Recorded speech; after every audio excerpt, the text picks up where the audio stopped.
중동에서 한국 천국 미사일이 실제 요격에 쓰였다는 이야기가 있습니다. 어떤 의미가 있나요? 일단 이제 깨알 정보를 먼저 말씀드리겠는데, 천궁2 이제 표기에 대해서 많이 헷갈려 하는데, 정식으로 하면 이제 공군에 정식으로 이제 지리를 얻거든요. 근데 천궁2, 이 2가 아라비아 숫자를 하는데, 우리 보통 거기다가 이제 천궁과 2 사이에 이 하이픈을 붙이는데, 하이픈이 없다고 하는 거예요. 없이 그냥 붙여서 하는 게 정식 표기입니다. 지난달 28일 이제 미국과 이스라엘이 이란을 침공했죠. 미국명으로 장대한 분노, 에픽 퓨리, 그 다음에 이스라엘 작전명은 사자의 포효, 한자가 포효입니다. 예. 로우 오브 라이언. 그 다음에 이에 맞서서 이란은 이제 반격을 했는데 작전명이 진실한 약속, 4, 영어로 True Promise 4인데, 이 와중에 아랍에미레이트, UAE에서 천궁2의 첫 실전이 있었습니다. 지금까지 이제 천궁2는 개발을 끝내고 시험 사격에서 단 한 번도 목표를 놓친 적이 없는데, 실전에서도 그 100% 명중의 신화를 이어갔다고 합니다. 그래서 앞으로 천궁2의 수출길이 활짝 열릴 거라는 얘기가 나오는데, 일단 이제 UAE 국방부에 따르면 이제 매일 국방부가 소셜미디어 X에서 그날의 정가를 이제 공개를 했는데, 이 녹화가 진행하고 있는 이제 10일 현재 시점으로 1440대의 드론과 그 다음에 8발의 순항미사일, 그 다음에 253발의 탄도미사일 공격을 받았다고 합니다. 아랍 국가 중에 걸프 인근에 있는 아랍 국가 중에 가장 많은 공격을, 그러니까 이란의 공격이 집중 대상이 UAE인데, 일단은 이제 이란과 UAE가 가깝고 바다 하나만 건너서 있지 않습니까? 그리고 미군 기지가 있기 때문에 집중 공격을 받은 것으로 분석이 하고 있는데, 전체 이제 1440대 드론 중에 1359대, 그 다음에 순항미사일은 전부인 8발, 253발의 탄도미사일 중에 233발을 요격했습니다. 놓친 이제 개수만 보면 드론이 81발이고 탄도미사일이 20발인데, UAE 국방부에 따르면은 탄도미사일 놓친 20발 중에 18발은 그냥 바다에 떨어졌답니다. 그래서, 그리고 2발은 땅에 떨어졌고요. 그러니까 바다에 떨어졌던 것은 육지에 정확한 목표에 탄착을 하지 못하기 때문에 그냥 UAE가 알고도 내버려뒀다, 이런 뜻이라고 합니다. 그래서 탄도미사일은 딱 2발만 놓쳤다는 건데, 이것만 해도 대단한 전과인데, 이런 이제 대단한 전과를 거둔 배경에는 UAE의 탄탄한 방공망이 있습니다. 그래서 위에서부터 사드, 패트리엇, 천궁2, 그리고 러시아에서 수입한 판치르라는 이제 야전 방공 체계가 있는데, 이렇게 4단계 촘촘한 다층 방공망을 쌓았죠. 그리고 우리 천궁2가 제대로 이제 제 몫을 다했다는 건데, 천궁2 같은 경우는 이제 2021년 12월 31일 UAE가 LIG 넥스원과 계약을 했고, 그리고 조금 있다 2020년 1월 17일 하나 시스템과 계약을 했는데, 가깝게 2번에 나눠 계약한 거는, 천궁2는 체계 종합 업체가 LIG 넥스원입니다. 그래서 LIG 넥스원만 계약해야 되는데, 하나 시스템과 다른 계약을 맺는 거는 천궁2의 멀티펑션 레이더, 다기능 레이더가 원래 이제 수동형 레이더 패사 방식인데, 이거를 능동형 A사 방식으로 업그레이드를 원하기 때문에 그 개발 계약을 하나 시스템과 따로 맺은 겁니다. 그래서 전체 계약 액수가 35억 달러에 하르고요. 그다음에 UAE가 이제 천궁2를 수입한 배경에는 예멘 내전에 있습니다. 예멘 내전에 참가를 했는데, 2015년 9월 4일 예멘의 마리브라는 데에서 후티 반군이 쏜 탄도미사일 토치라고 하는데, 단거리 탄도미사일 공격을 받아서 당시에 UAE군만 52명이 사망했답니다. UAE군 사상 최악의 피해를 입었다는데, 마리브 지역의 주둔지에 패트리엇이 전개가 돼 있는데 전원을 꺼뒀습니다. 24시간 가동할 수 없기 때문에 전원을 꺼뒀고, 또 UAE 생각에는 또 패트리엇이 생각보다 비싸다, 그래서 다른 대안이 뭔가 찾아왔을 때 그때 딱 눈에 띈 게 천궁2입니다. 그래서 2021년 요거간에 UAE가 천궁2를 계약을 하고, 우리 공군으로부터 천궁2 포대를 한 개를 빌려갔습니다. 그러니까 교육훈련용으로 빌려갔고, 그리고 하나 시스템과 계약을 해서 신형 멀티 펑션 다기능 레이더가 완성이 돼서 지난해 12월에 신형 다기능 레이더를 포함된 1개 포대가 UAE 현지에 도착했습니다. 그래서 1월부터 가동을 하면서 테스트를 계속하고 있는데, 그 와중에 이제 전쟁이 벌어졌고요. 그 개전 당시에는 UAE에 2개 포대가 있었습니다. 그래서 현지에 이제 교육 훈련을 하는 공군의 교관들이 가 있고요. 그 다음에 제조사인 LIG 넥스원 등 기술진이 가 있습니다. 그런데 이들은 지난달 28일 개전하고 난 뒤에 UAE 부대 출입이 통제가 됐다고 하네요. 그래서 당연히 작전보안청에서 외국인이 들어오는 거를 이제 UAE 군이 꺼려했겠고, 그 다음에 설령 이들이 이제 피해를 입게 될 경우는 이제 여러 가지 정치적 고려 사항도 있기 때문에, 일부 보도에서는 우리 LIG 넥스원의 기술자들이 교전에 참가했다, 이거는 제가 보기에는 사실과 사실관계가 어긋난 보도입니다. 그래서 이제 당장 정가가 확인이 안 됐죠. 그래서 확인이 안 된 시점에서 이제 보도가 좀 설익은 상태가 나왔는데 지금은 이제 그 당시에 이제 UAE도 경황이 없고 계속 작전을 해야 하기 때문에 그래서 근데 이제 지금은 3월 2일까지 전과의 데이터가 나왔습니다. 나왔는데 요격률 성공률 96% 정도인데 사실상 100%라고 봐도 무방하다고 합니다. 왜냐면 아까 말씀드렸듯이 바다에 떨어진 것들은 일부러 놔둔 것이기 때문에 이걸 제외하면 천공에 쏜 거는 다 됐고 근데 한 가지 또 이제 우리가 고려할 것은 천공과 같은 이런 요격 미사일은 원래 하나의 목표에 대해서 탄도 미사일 목표에 대해서 2발을 쏘는 게 원칙입니다. 그래서 만일 천공이 이번에 교전에서 60발을 쏟다 하더라도 60발을 맞춘 게 아니라 30발을 맞췄다고 생각하면 됩니다. 그러고 하더라도 유격 성공률은 100% 계산하는 게 맞고요. 그리고 또 이제 한 가지 특이한 게 천공1으로 순항미사일 8발을 모두 잡았다고 하는데 그러니까 UAE가 잡은 순항미사일 8발은 다 천공1입니다. 그러니까 천공1은 천공 시스템에서 천공1은 항공기나 순항미사일을 잡는 거고 천공2는 탄도미사일을 잡는 거고 설계도 달리 되어 있습니다. 그래서 천공1이 먼저 개발됐고 천공2가 나중에 개발됐는데 이런 형태고요. 그리고 천공1으로 사이드 136 여기 이제 요즘에 많은 미국이랑 아랍 국가들의 골칫거리이죠. 사이드 136 이것도 천공1이 요격을 일부 했다고 하네요. 그래서 천공1이 이제 값이 쌌기 때문에 가능했던 일이라 생각하고요. UAE는 뭐 대단히 이런 전과에는 만족을 하죠. 그런데 다만 이제 탄이 부족해서 문제가 가지고 8일 이제 심야에 대구에 이제 UAE의 전략 수송기 C-17 글로벌 마스터 3가 도착을 했죠.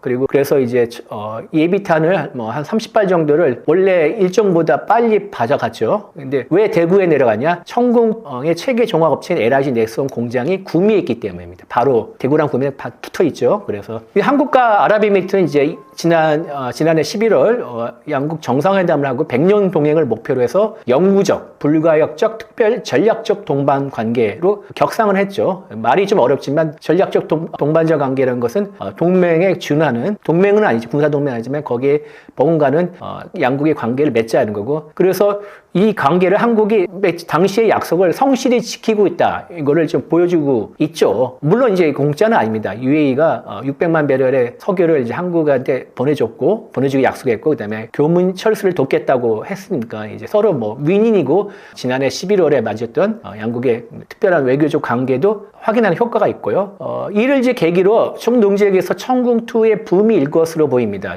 일단 이제 사우디아라비아, 이라크도 이제 천궁2를 계약한 상태고, 그리고 이번에 이제 이란으로부터 집중 공격을 받은 카타르, 바레인, 쿠웨이트 같은 데도 나라도 천궁2에 관심을 가지고 일단 뭐 예비 상단을 벌이고 있는 것으로 제가 얘기 들었고요. 그래서 이 천궁2의 체계업체 LIG 넥스원이 그때 이제 언론과 그다음 투자자를 상대로 기업 설명했는데 그 당시에 이제 포부를 하나 밝혔는데 2년 전입니다. 중동과 북아프리카, 그러니까 이거를 이제 영어로 메나라고 합니다. 메나 지역에 천궁 벨트를 깔겠다 이렇게 포부를 밝혔는데 그 당시에는 좀 허황된 게 아닌가를 생각하는데 그게 뭐 가시권 안에 들지 않았나 개인적으로 평가를 합니다. 천궁을 두고 한국형 패트리어트라는 말도 나옵니다. 실제 성능은 어느 정도 수준인가요?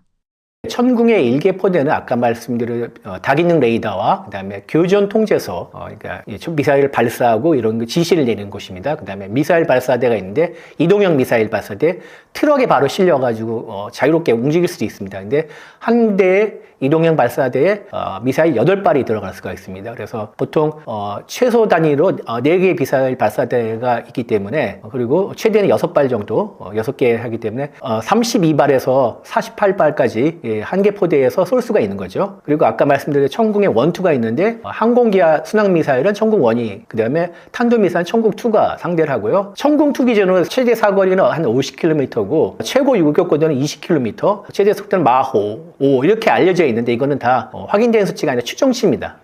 물론 군에서는 절대 이런 걸 안 가르치죠. LIG 넥스원도 추정치고 그리고 천궁2는 직격 방식입니다. 그러니까 보통 미사일이나 적의 목표물을 떨굴 때 바로 부딪히는 직격 방식이 있고 그 다음에 가장 가까이 근처에서 터져가지고 파편을 이렇게 쏘아서 떨어뜨리는 방식이 있는데 천궁2는 직격 방식입니다. 왜냐면 우리가 상대하는 북한은 미사일에다가 핵탄두와 생화탄두를 당연히 달 가능성이 높기 때문에 직격 방식으로 하지만 핵탄두와 생화탄두를 제거할 수가 있습니다. 그래서 직격 방식인데 그만큼 더 어렵죠. 그래서 총알로 총알을 맞히는 확률이라고도 합니다. 탄도미사일을 직격 방식의 요격이. 그리고 천궁2와 이제 비교하면 패트리어트의 이제 최신형이 팩3 MSE라고 하는데 최고 요격고도가 천궁이 20km 정도로 하면 40km로 높습니다. 그리고 최대 사거리가 90km 정도로 천궁2가 50km보다 좀 깁니다.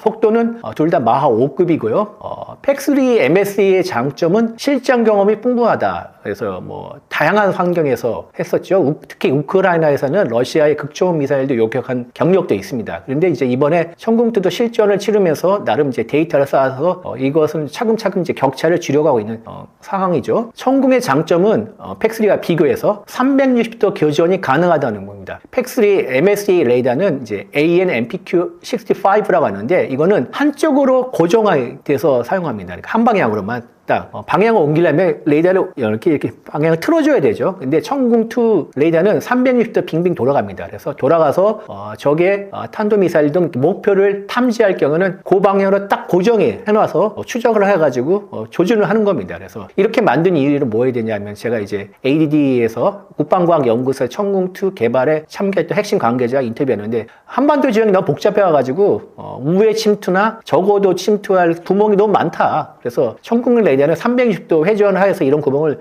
메워주도록 설계했다. 이렇게 설명을 했습니다. 그래서 천궁 이제 1과 2 미사일 모두 발사대에서 나갈 경우에 이제 가스 압력으로 톡 튀어나와가지고 어느 정도 고도에서 점화를 하는 방식입니다. 이거를 콜드 런치라고 하는데 아니면 이제 이 반대로 핫 런치라는 것은 발사대에서 점화해서 그 압력으로 나가는 그 방식인데 콜드 런치가 보통 핫 런치보다 안정성이 뛰어나다고 평가를 합니다. 그리고 또 천궁2는 이렇게 콜드 런치로 나가고 난 다음에 비행하는 과정에서 축추력기, 영어로 TBC라고 하는데 옆에서 추력 이렇게 자세를 바꿔주는 겁니다. 자세 방향을 바꿔주는 장치를 축추력기라고 하는데 저게 이제 탄도미사일이 회피 기동을 할 때도 천궁2가 축추력기를 통해서 자세의 방향을 조정하면서 그걸 끝까지 쫓아가는 아주 그냥 악착같이 쫓아가는 그런 기능을 갖췄습니다. 그래서 이게 물론 이제 패트리어트도 축추력기가 있는데 천궁2의 축추력기가 더 뛰어나다고 합니다. 그리고 또 천궁2의 진짜 장점은 극강의 가성비입니다. 국감 재료였다면은 천궁2 일개포대는 대략 960억 원 정도 하는데요. 패트리어트 일개포대는 뭐 가격이 뭐 천차만별인데 미국이 우크라이나에 지원했던 기준으로 하면 1개포도에 5억 5천만 달러입니다. 8천억 원 가까이 되죠. 그러니까 대략 뭐 엄청난 액수 차인데 그리고 팩3 MSE 한반달 가격은 뭐 390만 달러, 400만 달러 정도 되고요. 그리고 천궁2는 UAE 납품가 기준으로 한 발당 15억 원 수준이라고 합니다. 그래서 엄청난 가성비를 자랑하기 때문에 많은 국가들이 천궁2에 관심을 갖게 되는 거고요. 그리고 이제 현재 천궁2와 팩3 MSE 기준으로 했을 때 MSE가 훨씬 성능이 좀 더 우세하지만은 이거를 이제 보완할 수 있는 지금 개량형 개발이 진행 중입니다. 그래서 아까 말씀드렸던 다기능 레이더 MFR을 아랍에미리트에 납품한 것처럼 A사 능동형으로 바꾸고요. 미사일 최대 거리를 90km와 최고 고도 40km 팩3 MSE급으로 끌어올리는 개량이 지금 진행 중에 있는데 이 정도 될 경우에는 보통 이제 이거를 천궁3 또는 천궁2 블록 3 뭐 이렇게 블록 2 이렇게 얘기하는데 공군에게 물어보니까 정식 명칭은 천궁2 개량형이라고 합니다. 하여튼 천궁2 개량형이 완성이 될 경우에는 수출 시장에서 천궁2의 경쟁력이 더 올라가지 않을까 생각합니다. 이번 전쟁을 보면 미사일을 쏘는 것보다 막는 능력이 더 중요해 보입니다. 현대 전쟁에서 방공망은 얼마나 중요한가요? 방공망 아주 중요하죠. 방공망이 중요하게 된 시점은 이제 제1차 세계대전 한참 됐죠. 그때 이제 항공기가 전쟁에 처음 투입했을 때부터 이제 방공망이 중요성이 이제 돼 있는데 이후 이제 항공 기술이 눈부시게 발전하면서 전투기, 폭격기가 또 무서운 존재가 됩니다. 특히 제2차 세계대전은 공중전이 아주 중요해졌죠. 그다음에 나치 독일이 이제 전쟁 초기에 유럽을 석권한 전격전이라는 걸 펼쳤는데 그때 전술적 차원에서 공중에서 지원되기 중요했었죠. 그리고 이후에 영국을 쳐들어가기 위해서 영국 전투라고 여러 달 동안 이제 런던을 비롯한 주요 지역을 나치 독일 공습을 했죠. 그리고 미국이랑 영국이 독일과 일본을 상대로 전략 폭격 이런 것 때문에 처음으로 이제 공중전이 전략적 차원으로 이루어졌습니다. 이후에 2차 전쟁이 끝나고 핵이 등장하면서 방공이 더 중요해졌죠. 왜냐면은 핵폭탄을 떨어뜨린 당시에 이제 초기에만 해도 1950년대 중반까지만 하더라도 핵공격을 하면은 적의 영토까지 전략 폭격기가 날아와가지고 핵폭탄을 떨어뜨리는 방식밖에 없었습니다. 그래서 이때 이제 방공은 적의 폭격기와 전투기를 잡는 것이고, 그래서 속도가 빠른 요격기가 각광을 받았던 시대가 있었습니다. 그러나 1950년대 중반 이후에 이제 미사일 시대가 나오면서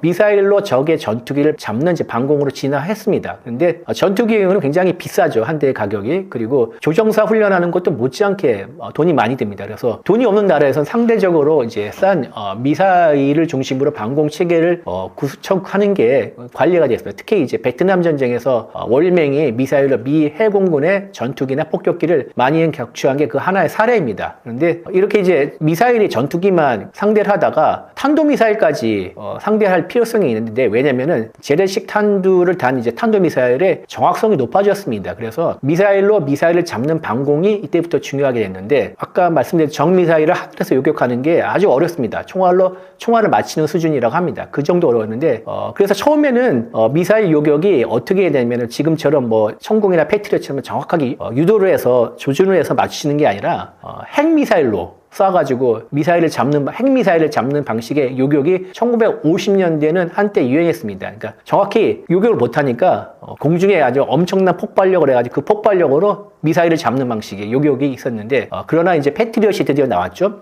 정식 제신명이 MIM-104인데, 레이건 대통령 시절에 이제 트럼프가 지금 이제 골든돔을 만든다고 하는데, 레이건 대통령 시절에 이제 골든돔의 원조인 SDI 전략 방위 구상이라고 하죠. 이게 우주를 해서 뭐 방공 체계를 맞춰가지고 당시 소련이 쏘는 ICBM을 잡겠다 이런 방식의 방공 체계인데, 이걸 결국은 안 됐습니다. 너무 기술력이 당시 수준을 훨씬 뛰어넘는 거여서 지금도 굉장히 어려운데 1980년대에 가능했겠습니까? 근데 이걸 개발하면서 나온 기술을 이제 가지고 패트리엇과 사드가 나올 수가 있게 된 배경입니다. 그래서 이제 패트리엇 같은 경우는 이제 걸프 전쟁에서 아주 유명해졌죠. 그 당시에 이라크가 이스라엘을 주로 이제 이스라엘 목표로 해서 스커드 미사일을 쐈죠. 근데 미국 국방부는 당시에 이제 이스라엘이 쏜 탄도미사일 47발 중에 45발을 페이트리엇으로 명중했다고 요격률 96% 자랑을 했습니다. 근데 이걸 나중에 분석한 결과 44발 중에 26발 57% 이렇게 숫자를 정정했습니다. 근데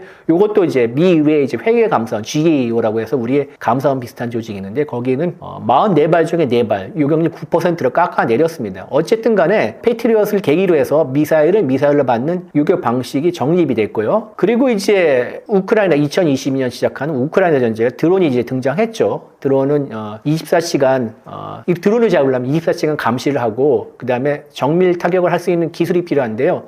드론이 등장하면서 이제 방공망이 없으면 후방의 안전지대도 없어진다는 교훈을 알게 됐죠. 그래서 이제 드론이 나오고 이렇게 미사일 방공이 갖추면 현대 방공망의 모습은 어떠냐? 다층 방공망이라고 합니다. 그러니까 교전구역을 이제 중첩하는 건데, 고고도, 중고도, 저고도, 그리고 전술방공 이렇게 해가지고 이렇게 고도나 지역을 따라서 이렇게 촘촘하게 중첩을 해서 교전구역을 중첩을 해서 방공망을 쌓는 겁니다. 그래서 이제 우리나라 한반도 같은 게 이제 북한의 전투기 세력은 뭐 보잘것 없죠. 그래서 북한이 뭘 합니까? 이거를 극복하기 위해서 탄도미사일과 순항미사일 그리고 드론 거기다가 방사포까지. 방사포는 우리의 이제 다연장 로켓을 말하는 북한식 용어인데, 북한의 600mm급 이제 방사포 같은 경우는 북한 주장으로 핵무장도 가능하다고 합니다. 그래서 이거를 막는 게 아주 중요해졌죠. 중요해졌는데, 탄도미사일, 순항미사일, 드론, 방사포를 한꺼번에 막는 이런, 우리는 이제 한국형 미사일 방어 체계 KAMD라고 해서 이 체계를 마련하는데, 그 천궁이 그의 하나의 핵심 자산이고, 천궁과 그다음에 이제 최근에 개발 끝난 LCM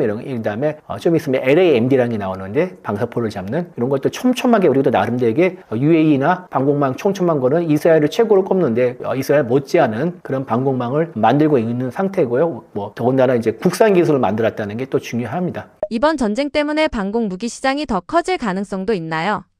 예, 엄청 커지겠죠. 다들 그렇게 예상하고 있습니다. 수치는 다양한 기관에서 그런 전망을 내놓고 있는데, 수치는 다르지만 성장세가 있다는 것은 모두 일치하고 있습니다. 일단 인트로스펙티브 마켓 리서치라는 기관에서 전 세계 방공 시장의 규모를 2023년 380억 달러, 8천만 달러로 예상을 했습니다. 추정을 했습니다. 그런데 이 시장 규모가 2032년에는 610억 2,300만 달러로 급증할 것이다. 그래서 동년 기간 동안 연평균 성장률은 5.20% 정도 될 것이라고 예상했고요.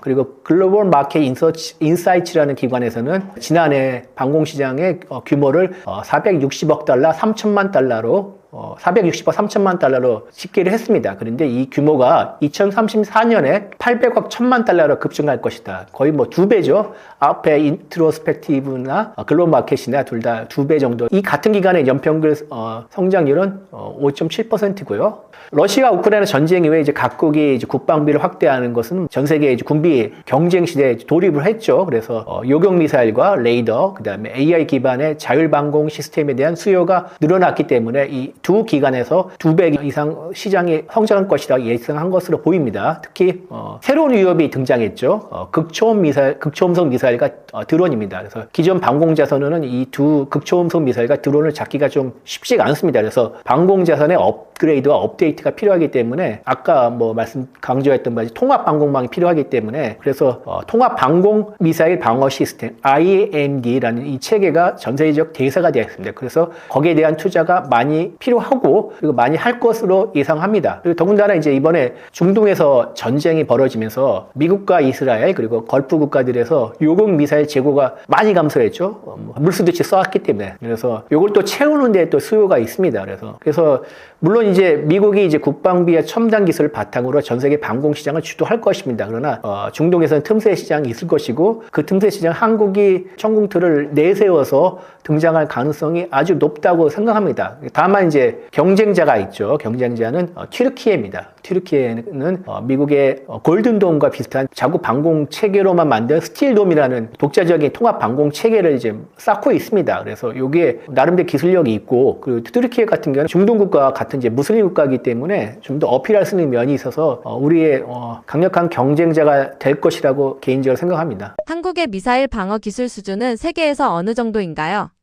네, 한국의 기술 수준은 이번에 이제 천궁2가 아랍에미리트 UAE에서 충분히 보여줬죠. 한국 방공체계의 장점을 딱 한마디로 꼽자면은 러시아와 미국의 장점을 잘 섞었다. 이런 겁니다. 그래서 첨단 기술로 이제 레이더의 성능을 끌어올렸고 그다음에 러시아의 야전 방공이 전 세계에서 최고입니다. 왜냐면 러시아는 냉전 때부터 미국에서 이제 전투기나 항공력에 뒤졌기 때문에 그 뒤진 부분을 야전 방공으로 메워야 된다 이런 전술 사고방식이 있기 때문에 야전 방공에 크게 투자를 많이 했습니다. 그래서 그 러시아 야전 방공을 따라서 우리의 이제 방공 체계들은 다 이동식 트럭에 탑재한 이동식입니다. 그래서 근데 이제 미국의 사드와 패트리엇 같은 경우에는 트레일러 방식이기 때문에 아까 자체적으로 움직이나 앞에서 트럭이 끌어줘야 됩니다. 그래서 아무래도 이동하는 게 제한이 있죠. 노태우 정부가 1990년 소련과 수교하면서 경제협력 차관을 14억 7천만 달러를 이제 줬는데 소련이 망했죠. 여러분들 아시다시피. 그래서 소련을 승계한 러시아가 이걸 갚아야 되는데 경제난을 때문에 채무 불이행 사태가 벌어졌습니다. 그래서 현금 대신 이제 무기나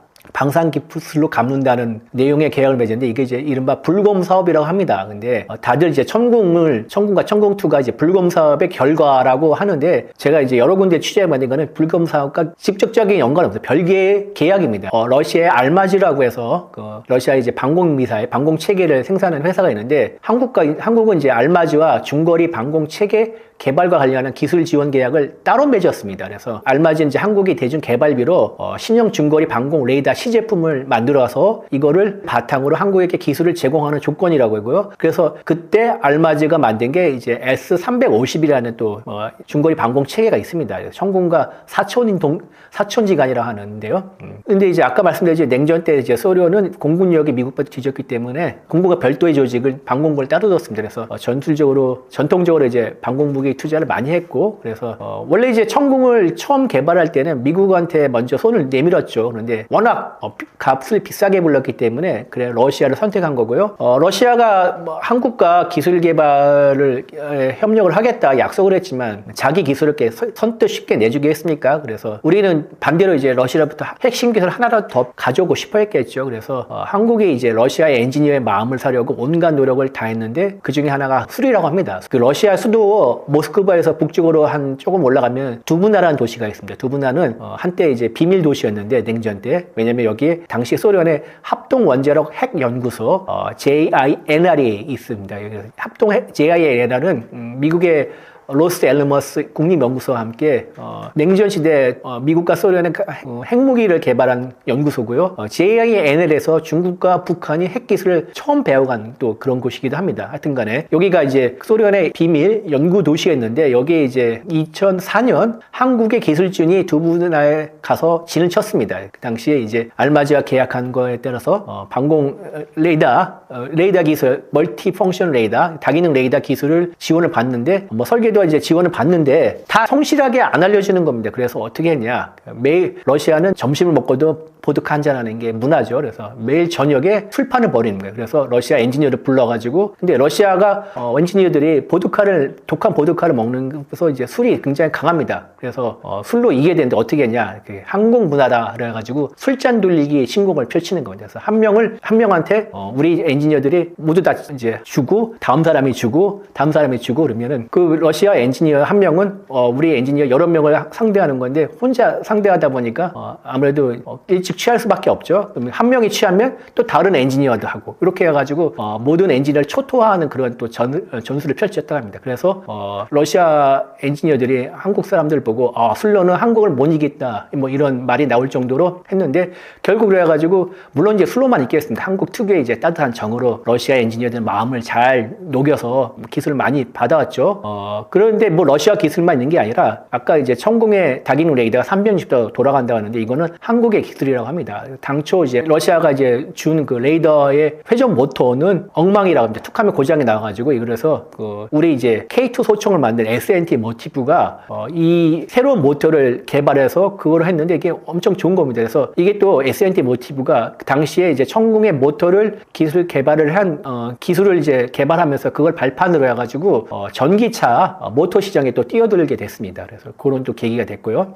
그리고 레이더가 이제 목표를 탐지한 뒤 그걸 이제 식별하고 피하 식별을 해야 되죠. 그리고 추적하는 기술도 한국에서 이제 가다듬었다고 합니다. 우리나라 또 반도체 강국이지 않습니까? 그래서 러시아는 웬만한 거면 다 진공관이랑 아날로그인데 이 반도체를 바꿔가지고 더 나아졌다 합니다. 그리고 후방에 이제 미사일 발사대를 앞에 놔두고 후방에 이제 지휘소를 놔둬서 이제 실시간으로 데이터를 주고받으면서 발사도 후방에 있는 지휘소가 할 수 있는 이런 기술도 한국에서 처음 만들었다고 합니다. 한국의 기술력인데 어쨌든 간에 러시아 지원 덕분에 이제 맨 땅에 헤딩은 면했지만 이후 이제 씹고 뜯고 맛보고 그래서 온전한 한국의 기술을 만든 거는 우리 이제 AD를 비롯한 모든 개발진의 노력 덕분이 아닌가. 그래서 특히 이제 제가 아까 측추력기 TBC 이것도 말씀을 드렸는데 이게 이제 기술이 자체 개발을 합니다. 그래서 천궁2의 TBC 같은 경우는 마개를 열었다 덮었다 해서 한 번이 아니라 여러 번 자세와 방향 조정이 가능합니다. 이것도 한국만의 독특한 기술이라고 하고요. 그래서 우리 ADD를 비롯한 한국 기술진의 피난물 나는 노력 덕에 세계적인 수준의 천궁을 가지게 되는데 이 자리를 빌어서 다시 한번 ADD를 비롯한 우리 기술진에게 경의를 표하면서 박수를 치고 싶습니다. 지금 중동에서는 미국과 이란 사이에 실제 군사 충돌이 이어지고 있습니다. 현재 상황을 어떻게 보시나요?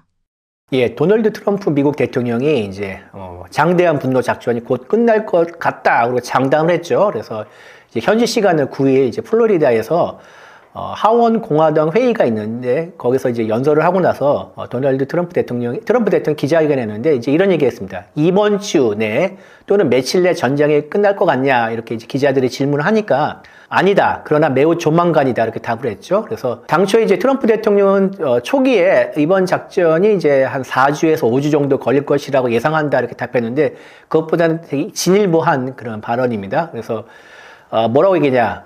우리는 결정적으로 승리하고 있다. 계획보다 훨씬 앞서 있다. 전쟁의 큰 위험은 이미 사흘 전에 다 끝냈다. 이제 더 이상 위험이 없다. 그래서 우리는 처음 이틀 만에 위험 요소들 다 쓸어버렸다. 그리고 이란은 이틀 전에 항복했어야 된다. 더 이상 이제 전투를 지속할 능력이 거의 없다. 그러면서 이제 뭐 얘기를 했죠.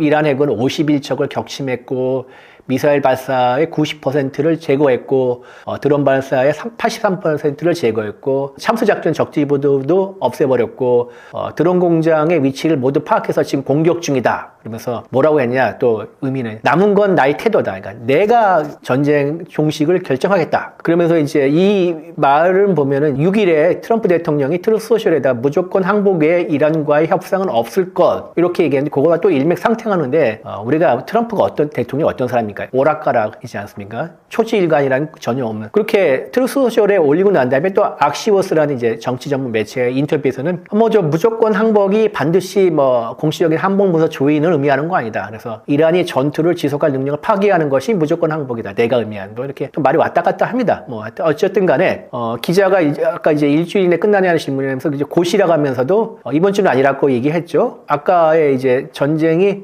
매우 조만간 끝날 것이라는 발언이 나오자마자 유가가 배럴당 85달러까지 내려갔습니다. 근데 첨언을 했죠. 이번 주는 아니라는 말을 하자마자 다시 또 배럴당 89달러로 올라갔습니다. 말 한마디 유가가 철렁이는 거죠. 어쨌든 트럼프 대통령은 전날에 이제 이란이 최고 지도자 아야톨라 하메네이의 이제 둘째 아들인 모지타바 하메네이 선출한 것 관련해서는 뭐라고 했냐면은 이제 말하고 싶지 않다, 실망스럽다.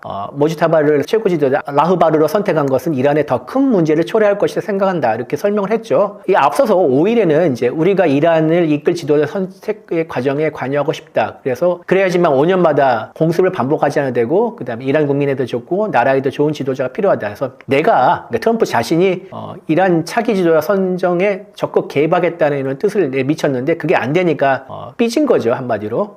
그래서 또 트럼프는 이제 유가가 계속 오르니까 이번에 전쟁으로 해서 가격이 올랐지만은 이제 유가가 떨어지는 걸 보고 있다 이렇게 얘기했습니다. 앞서서 이제 8일에는 뭐라고 유가가 이제 배럴당 100달러 넘어선 거에 대해서 이란의 핵기업이 사라지면 단기 유가는 급격히 하락할 것이며 이렇게 유가가 출렁이는 것은 미국과 세계의 안정과 평화를 위해서 지불해야 할 아주 작은 대가에 불과하다. 좀 아찔한 얘기를 해가지고 지탄을 받았었죠. 뭐 트럼프의 말대로 상황이 다 종전에 가까워지냐? 저는 그거는 아니라고 생각합니다. 아직 상황이 유동적입니다. 그래서 이란이 지금 큰 피해를 입는 건 분명합니다. 분명한데 나름대로 반격할 수 있는 세 방을 갖췄다고 했는데 첫째가 미사일입니다.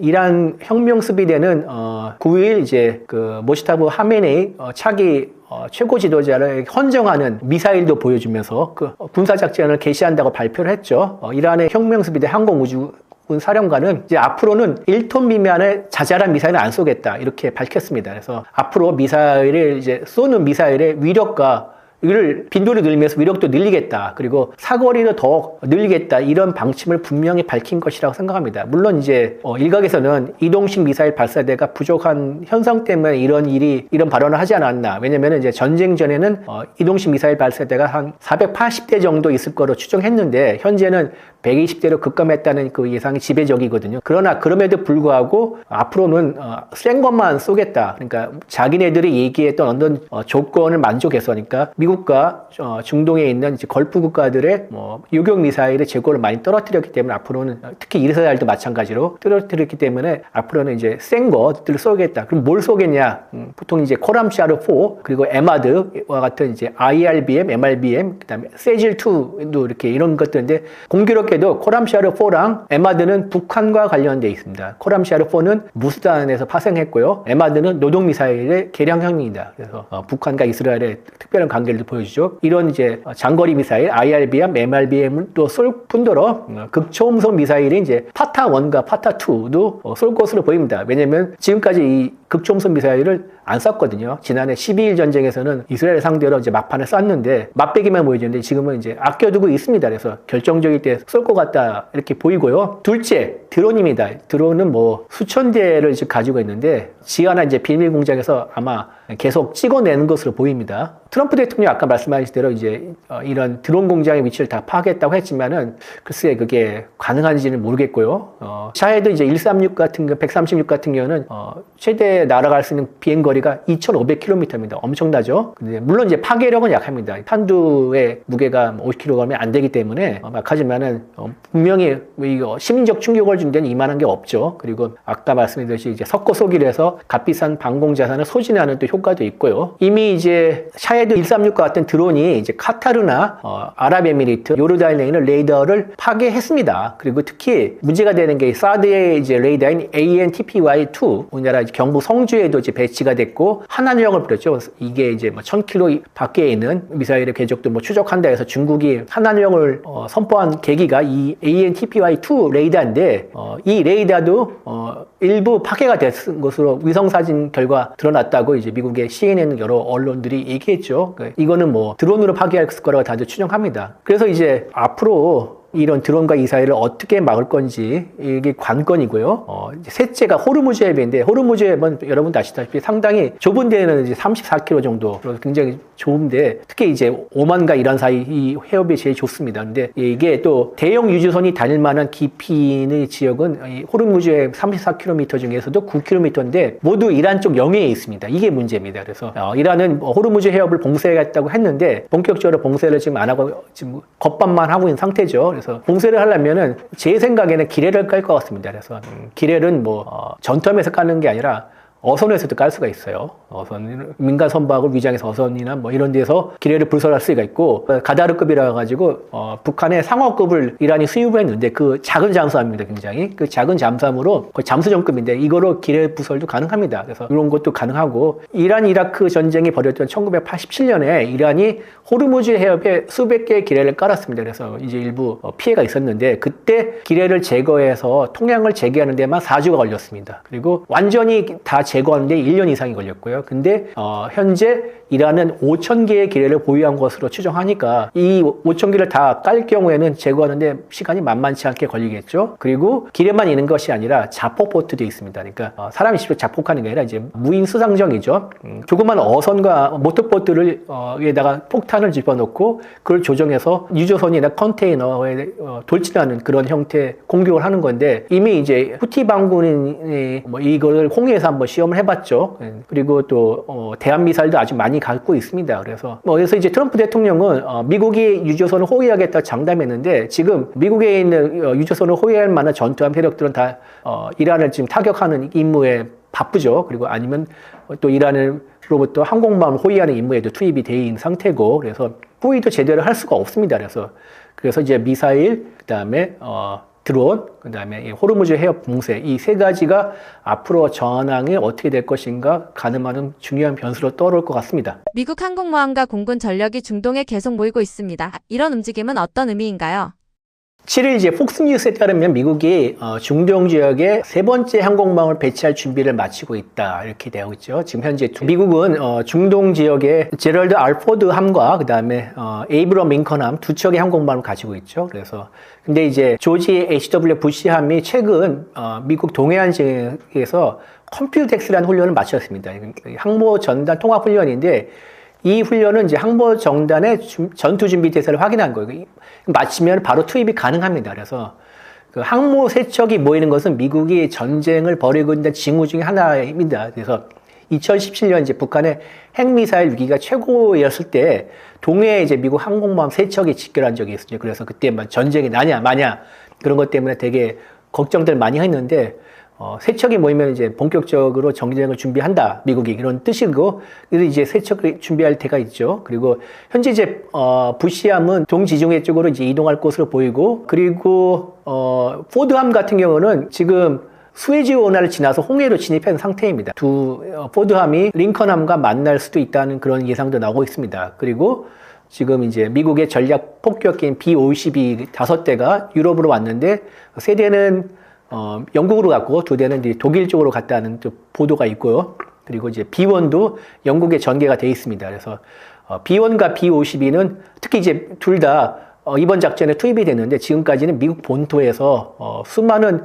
여러 번의 이제 공중급여를 받으면서 중동까지 왔다 갔다 하는 셔틀런을 했었거든요. 근데 이제는 좀 더 가까운 영국과 독일에 이제 배치를 한 것입니다. 그래서 전력을 더 늘렸고요. 그리고 C5, C17 전략 수송기랑 KC-135, KC-47 같은 공중기비 이런 이제 지원 세력들이 중동으로 더 속속 집결하고 있습니다. 특히 이제 전략 수송기 C5나 C17 같은 경우는 전 세계 미군 기지에서 요격 미사일과 정밀 유도 폭탄을 탈탈 몰아가지고 모아서 중동으로 지금 배송하고 있습니다. 그래서 한국에도 패트리엇 포대 3개 분량을 지금 가져간 것으로 보이는데 앞으로 사드도 옮길 가능성이 큽니다. 왜냐면 이제 앞서 얘기한 대로 사드의 레이더가 이란의 드론 공격으로 여러 대가 중동 지역에서 파괴가 됐기 때문에 조기 경보할 자산이 필요합니다. 그래서 사드 레이더도 분명히 가져갈 것으로 저는 개인적으로 예상합니다. 이 같은 이제 움직임은 이제 두 가지 의미가 있는데 하나는 가능한 전력을 모두 쏟아부어가지고 전쟁을 빨리 끝내겠다. 이런 이제 미국의 의지가 보이고 동시에 트럼프 대통령이 장담함과 달리 이제 미국도 장기전을 좀 대비해야 되지 않나 이런 것도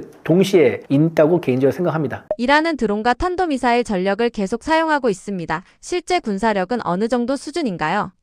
이란은 2026년 기준으로 해서 중동 최대 규모의 병력을 가지고 있습니다. 상비군만 약 60만 명이라 하고요. 그러나 이제 무기는 전반적으로 노후화했고, 그래서 이제 미사일과 드론을 중심으로 한 비대칭 전력에 집중적으로 투자를 했습니다. 그래서 60만인데 한국과 같이 이제 징집제고요. 복무기간도 18개월이라고 합니다. 근데 이제 이란은 군체계가 이슬람 공화국 국군과 그다음에 이슬람 혁명 수비대 두 개로 나뉘고 있습니다. 그래서 제2차 세계대전 때 나치 독일이 이제 국방군 베어마크트 오랜만에 독일어에서 어렵네요. 베어마크트와 무장친위대 파펜 SS 이 두 개는 나눴던 거와 유사하다고 봅니다. 그래서 혁명수비대가 이제 미사일과 드론을 통제하고요. 왜 혁명수비대를 만들었냐? 1979년 이슬람 혁명을 하고 난 다음에 집권 세력이 이란군은 못 믿겠다. 그래서 혁명을 최후까지 보위할 무장 세력이 필요하다. 그래서 혁명수비대를 창설한 것이고요. 그리고 혁명수비대 이제 밑으로 바시즘 민명대라고 한 대략 적게는 60만 명이라고 하고 많게는 2천만 명이라고 하는데 하여튼 핵심 세력은 한 60만 명이라고 합니다. 이들이 이제 정권의 수호 세력이고요. 지난해 1월에 있었던 이란 시위 당시에 강경 진압할 때 앞장을 서가지고 악명을 높였던 세력이 바시즘 민명대입니다. 그래서 이란의 또 이제 특이한 점은 군통수권자가 대통령이 아닙니다. 최고 지도자죠. 아야톨라라고 하고요. 아야톨라 이제 모지타바 하메네이, 알리 하메네이의 이제 두째 아들이 지금 최고 군통수권자죠. 그리고 육군은 전차가 2,000대가 넘는데 다 낡았습니다. 그리고 이제 보통 기술과 장비 위주의 해공군이라고 하는데 해공군은 육군보다 더 약합니다. 해군 같은 경우에는 이제 항공모함을 두 척 가져가겠다 주장을 하고 있는데 전차 상륙함이나 컨테이너선, 특히 이제 HD 현대가 만든 컨테이너선을 이제 개조한 드론 모함을 항공모함이라 주장을 하고 있습니다. 근데 이게 두 척을 가지고 있는데 한 척이 이번에 침몰을 했죠. 그리고 이란 해군에 쓸만한 배는 이번에 다 거의 다 가라앉아 있습니다. 큰 배가 없습니다. 그리고 이제 공군은 이슬람 혁명 1979년 이전에 이제 미국에서 사온 F-14, F4, F5가 주력입니다. 그래서 러시아로부터 미국 29를 사들였고요. 최근에 수호이 35도 수입했는데 큰 도움이 안 되는 상태입니다. 그래서 이제 2,500발 이상의 미사일이 이제 이란의 핵심적인 억제 전력이죠. 그래서 이게 이제 중동에서 최대 규모고요. 이란이 이제 자랑하는 극초음 미사일 파타우-1의 경우에는 속도가 마하 13에서 15 정도 되고요.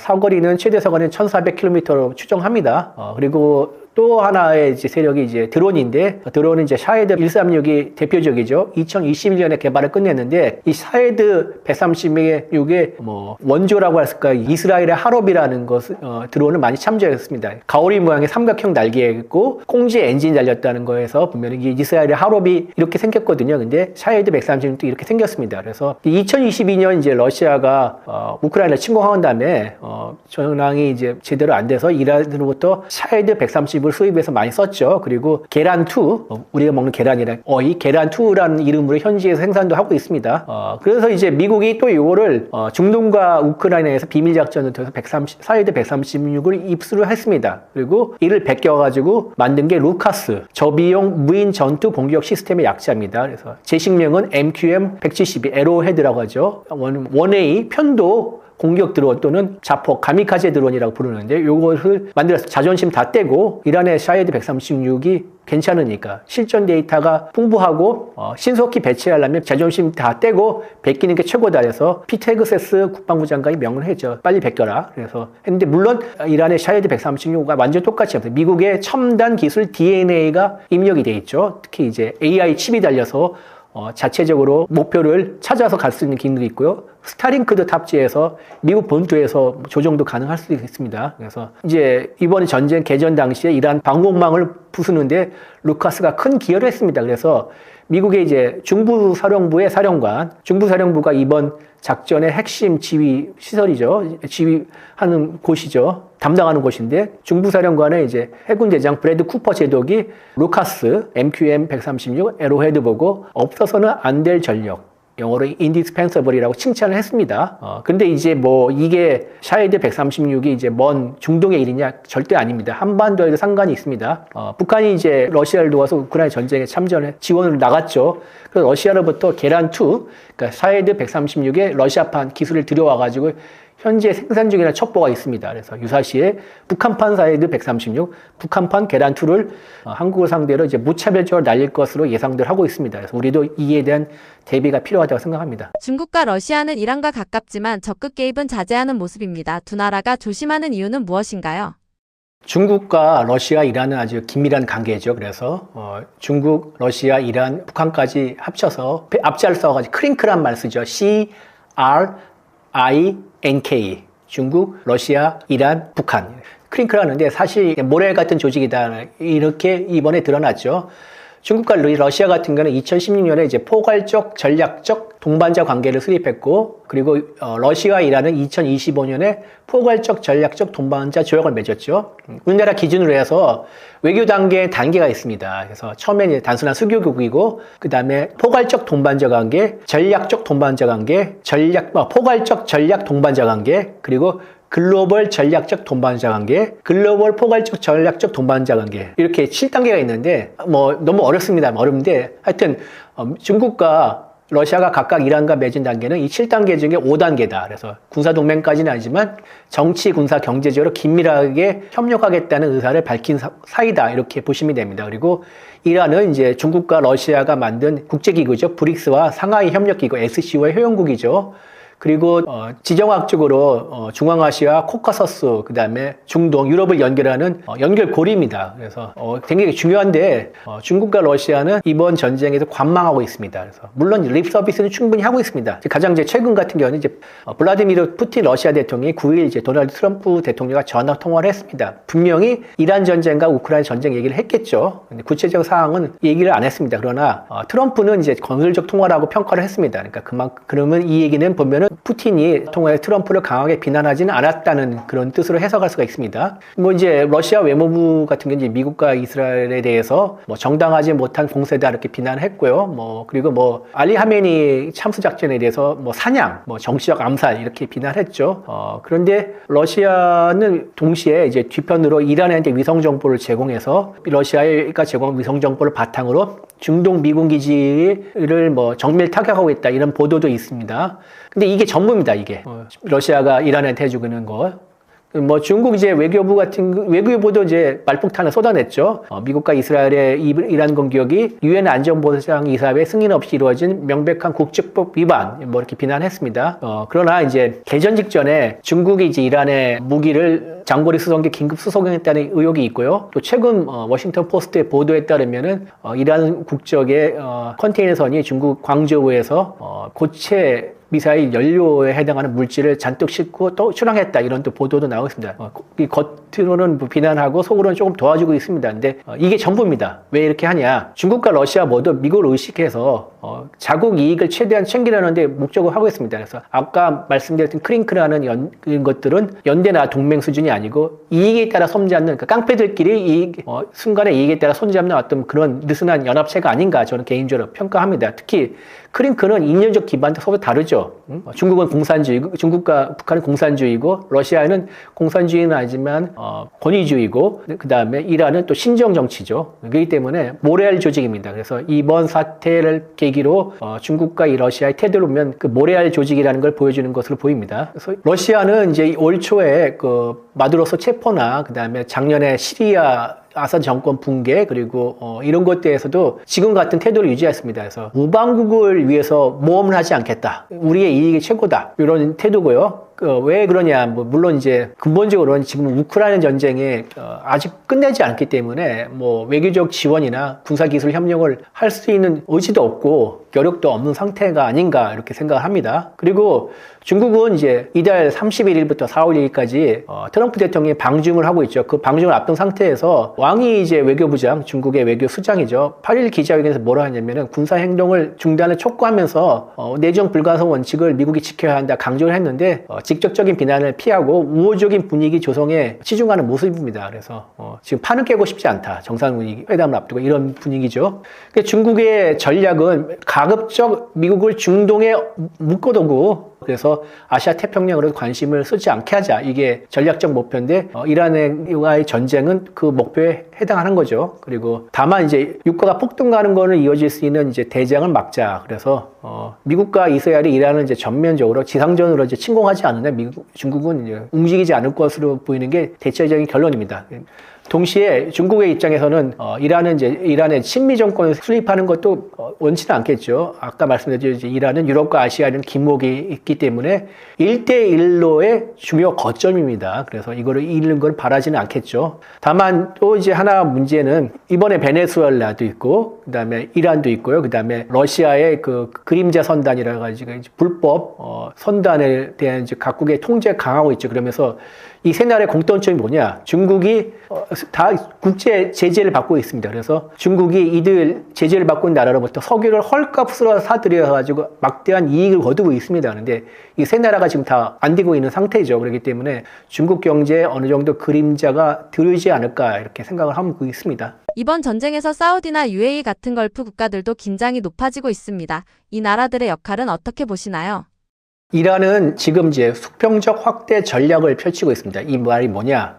전쟁의 불씨를 가급적 나는 나라에 퍼뜨리겠다. 그래서 이제 저쪽에 이제 지중해에 있는 키프로스, 그다음에 에먼, 트리키에 이제 아제르바이잔까지도 드론이나 미사일을 날려서 타격하고 있습니다. 그래서 이번에 이제 보면은 사우디아라비아 등 걸프 국가가 이제 아닌 밤중에 홍두깨 쪽으로 이란의 공격을 많이 받았죠. 특히 아랍에미리트 UAE인데 UAE는 이제 카타르나 바레인, 쿠웨이트, 요르단 이런 데에 이제 미군 기지가 있고 미군 자산이 배치되어 있습니다. 그래서 이란이 이런 나라를 때리고 있습니다. 그런데 이들 나라 입장에서는 이란이 미군 기지만 때릴 줄 아는데 보니까 공항이나 에너지 인프라 같은 민간 시설도 때리고 있다. 그래서 뭐 불씨를 막 여기저기 막 퍼뜨리고 있다. 왜냐? 수평적 확대를 할 경우에는 미국의 이제 전력들이 흩어질 수밖에 없죠. 이들 나라를 지켜주려고. 그리고 걸프 국가들이 이제 자국 방어에 관심이 집중할 수밖에 없게 되고요. 그리고 국제 유가도 높아져서 전 세계 경제를 흔들 수가 있죠. 이런 일타 3피의 전략이라고 할 수가 있죠. 물론 이제 마수드 폐지시킨 이란 대통령이 이란의 걸프 국가 공격을 잘못했다. 공격을 중단하겠다 밝혔는데 몇 시간도 지나지 않아서 걸프 국가들이 이란의 공격을 잇따라 받았죠. 그래서 이란 군통수권이 누구에게 있는지 확실하게 보여주는 사례라고 할 수 있죠. 대통령이 아니라 최고 지도자를 앞세운 이란 혁명 수비대의 작품이죠. 걸프 국가들은 복수를 다짐하고 있습니다. 그래서 사우디아 특히 아랍에미리트가 되게 격앙되어 있는데 왜냐하면 이 두 나라는 전쟁이 시작하기 전에 이란을 위해 중재를 했고 그다음에 우리 영토와 영공을 미국의 공격에 내주지 않겠다 이렇게 선언했는데 배신감이 큽니다. 그래서 무함머드 빈 자이드 알 나얀 아랍에미리트 대통령은 이란을 향해 적이라고 지칭하면서 우리는 전쟁의 한가운데에 있다 이런 발언을 했습니다. 상당히 센 메시지죠. 복수하겠다 이런 뜻입니다. 그래서 뭐 8일 예루살렘 포스트 등 이스라엘 언론에 따르면은 아랍에미리트 UAE가 이란의 해수 담수화 시설을 공격했다고 보도했습니다. 물론 UAE는 보도긴 했는데 사실 가능성이 클 거라서 생각합니다. 특히 이란과 같은 중동 국가에서는 물이 석유보다 더 비싸죠. 더 소중하죠. 그렇기 때문에 상당히 급소를 노린 공격이라 생각하고요. 그리고 사우디나 UAE뿐만 아니라 사우디아라비아, 바레인, 카타르 같은 이런 나라들도 이란에 대한 보복을 검토하고 있습니다. 그리고 요르단과 아제르바이잔도 복수하겠다고 다짐했고요. 다만 이제 튀르키예만 이제 보복 의사가 없습니다. 그래서 이거는 이제 튀르키예 다른 꿍꿍이가 있었다 생각하고요. 미국은 이런 걸프 국가들, 중동 국가들의 복수에 대해서는 난감해하고 있습니다. 왜냐하면 판이 너무 커지니까. 그래서 진화에 대해서 되게 진화하려고 많이 노력하고 있습니다. 우리가 알아서 해줄게, 우리가 지켜줄게 이런 메시지를 계속 하고 있습니다. 그래서 이 판이 커질 경우에는 미국은 빨리 끝내고 싶은데 전쟁이 길게 갈 수밖에 없습니다. 판이 이런 사우디아라비아나 아랍에미리트 UAE가 직접 이란의 본토를 타격할 경우에는 그 이란의 대리 세력들 후티나 헤즈볼라 반군들이 더 거세게 저항할 것이고 새 최고 지도자인 무지타파에 대해서 절대 맹세를 충성하겠다 맹세하지 않았습니까? 이런 상황이 되기 때문에 미국으로서는 바람직하지 않아서 지금 계속 말리고 있는 추세입니다. 지금 전쟁이 계속 확대되는 모습입니다. 어디까지 가면 중동 전체 확전이라고 봐야 하나요? 지금 걸프 국가 등 중동뿐만 아니라 유럽도 지금 전쟁의 물통이 많이 튀어 있습니다. 이번에 이제 9일에 이란이 튀르키를 향해서 탄도미사일을 발사했죠. 두 번째입니다. 그래서 나토 방공망이 가동해서 격추했다고 튀르키 국방부가 발표를 했는데, 일단 튀르키는 이제 정치적인 꿍꿍에 따라서 나중에 이제 전후 질서를 재편하려는, 중동의 전후 질서를 재편해서 튀르키의 입김을 강화하려는 그런 목표가 있기 때문에 지금 자제를 하고 있는 상태입니다. 그러나 이제 프랑스 같은 경우는 이제 항공모함인 샤를 드골함과 그다음에 호위함을 지금 발트에 있는데 지중해로 이동하고 있습니다. 그래서 프랑스는 미국의 이란 침공에 대해 반대를 했는데 이번에 반대 입장을 접고 전력들을 중동 지역으로 투입하고 있죠. 영국도 반대를 했습니다. 그러나 반대 입장도 접고 영국에 있는 미군 기지 사용권을 미국에 내줬습니다. 그러나 이제 또 이게 보면은 키프로스가 문제입니다. 키프로스라는 건 지중해 한가운데 섬나라인데 분단이 되어 있습니다. 그래서 그리스계의 키프로스와 튀르키의 키프로스 이 두 개가 분단되어 있는데, 이란이 이제 샤헤드 136으로 키프로스 그리스계 쪽에 있는 영국군 기지를 타격했습니다. 그래서 그리스가 이제 키프로스를 방어하겠다고 전투함이란 전투기를 파견하고 있습니다. 그러니까 튀르키 입장에서 가만히 못 있겠죠. 그래서 키프로스에다가 튀르키의 쪽 키프로스에다가 F-16을 배치하는 걸 검토 중입니다. 그래서 이 또 이란이 퍼뜨린 불씨 때문에 키프로스를 놔두고 또 그리스와 튀르키예가 한판 붙을 수도 있을 가능성이 있습니다. 그리고 이제 프랑스와 이탈리아, 영국, 독일, 유럽의 4대 핵심 국가죠. 자국 교민과 그다음에 군사시설 보호 등을 명분으로 해서 이미 키프로스에다가 해군을 파견했다고 공식적으로 발표한 상태죠. 점점 또 키프로스에 몰리고 있고요. 이렇게 이제 점점 판이 커질 기미를 보이는 모습을 보면은 성경에서 나오는 아마겟돈이 아닌가, 뭐 이런 또 생각도 개인적으로 듭니다. 그런데 뭐 전 세계의 제3차 세계대전이 벌어지는 거 아니냐, 이런 목소리도 들리고 있습니다. 실제로 여기에 이제 이란의 대리 세력인 후티와 헤즈볼라, 그다음에 이들이 이제 활동하는 예멘과 레바논, 그리고 이 이제 준동하고 있고, 이스라엘은 이란을 때리면서 레바논의 헤즈볼라, 그다음에 예멘의 후티까지도 특히 레바논의 헤즈볼라의 공습을 이어가고 있죠. 또 이제 이라크에 있는 시아파 민병대도 뭐 여기 가담하고 있습니다. 그래서 뭐 지금 난리도 아니죠. 지금 참가한 국가만 해도 거의 뭐 20개 남짓인데 세력들까지 다 포함하면 지금 정말 판이 커지고 있는데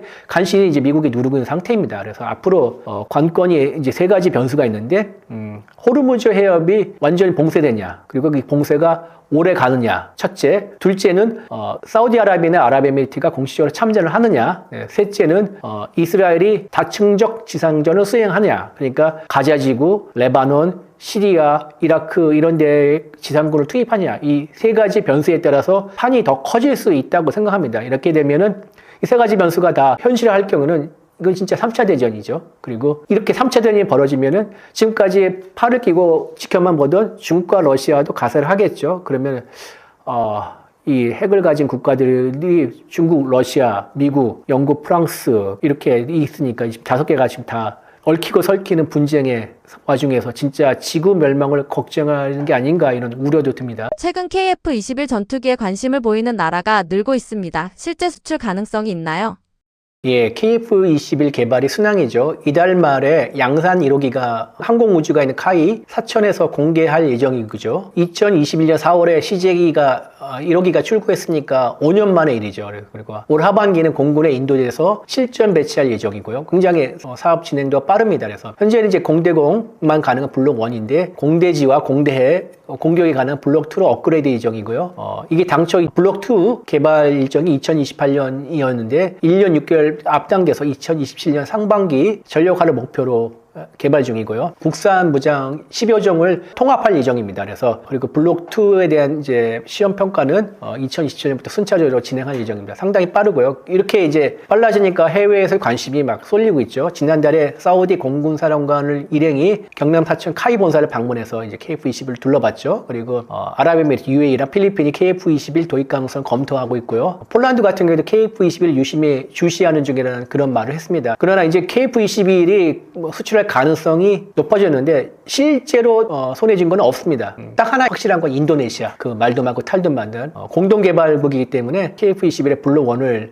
가져갈 것인데 기존의 계약은 블록 1 48대를 구입하는 것인데 이게 블록 2 16대로 바꾸자 또 이렇게 인도네시아가 주장을 해서 현재도 이것도 이제 협상이 진행 중이고 어려운 상태입니다. 어쨌든 간에 KF-21의 수출 가능성은 기대와 현실 사이라고 평가할 수가 있습니다. 관심국은 늘고 있고 실제로 뭐 될 듯 말 듯 하지만 실제 계약은 지금 어려운, 그러니까 더 정확히 말하면 여러 가지 변수 때문에 당장 손에 쥘 수 없는 이런 상태이다. 그래서 최소한 이제 블록 1에는 입질이 없을 것이라 보고요. 블록 2부터 본격적인 상담이 이루어질 것이라고 생각합니다. 그래서 현재 가장 큰 문제는 이제 무장이죠. 단거리는 이제 아이리스-T, 장거리는 미티어 둘 다 이제 유럽산이죠. 유럽산인데 되게 훌륭한 미사일입니다. 그러나 값이 비싸고요. 보통 이제 단거리 미사일 같은 경우는 미국의 이제 사이드와인더나 장거리는 이제 중장거리는 암람을 하는데 이거는 KF-21에 통합이 안 됐습니다. 한국이 국산으로 만든 국산 A사 레이더에 미국제 미사일을 통합하는 것은 미국이